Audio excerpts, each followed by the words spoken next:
Thanksgiving in the Woods by Phyllis Elstorff and illustrations by Jenny Lovely.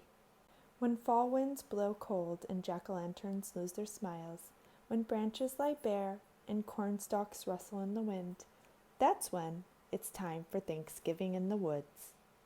Days and days go by and I keep adding to my Thanksgiving pile.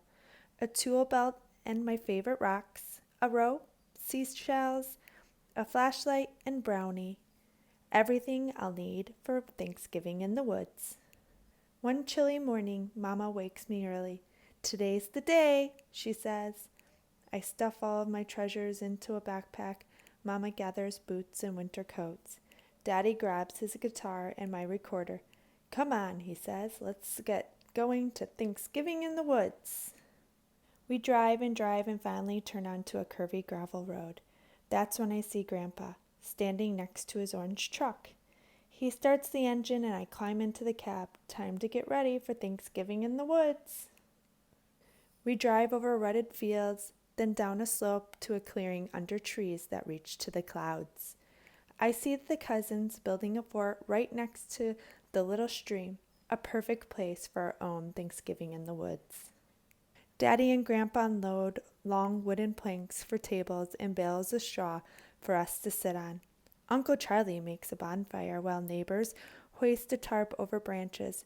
Everyone's rushing to get ready for Thanksgiving in the Woods. Early the next morning, I'm one of the first ones to wake up. I can hardly wait for breakfast to be done. While grown-ups laugh and talk, kids pull on sweaters and boots. We want to get there first for Thanksgiving in the Woods. Some neighbors are already at the site. "Here, help stack up some kindling," Grandpa says. And we do, running whenever someone calls. We all need to help if we're going to have Thanksgiving in the Woods.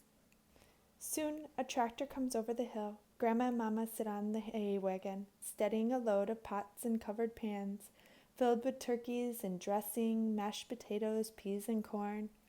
Oh, now it's starting to smell like Thanksgiving in the Woods.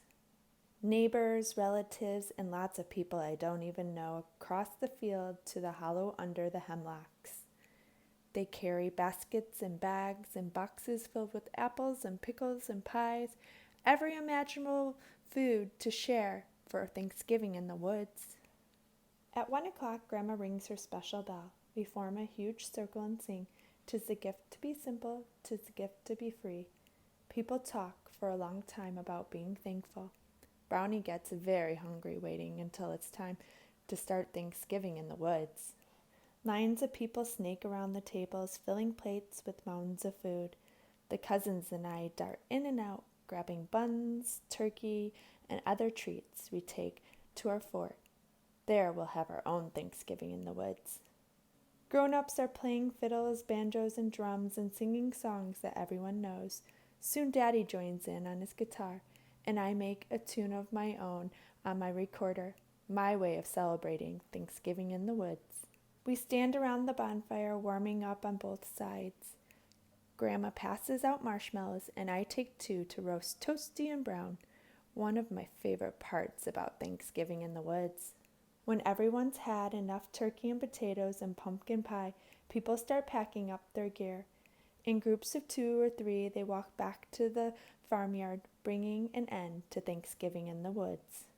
Daddy puts me on his shoulders, and we walk with Mama and Grandma along a candlelit path through the woods.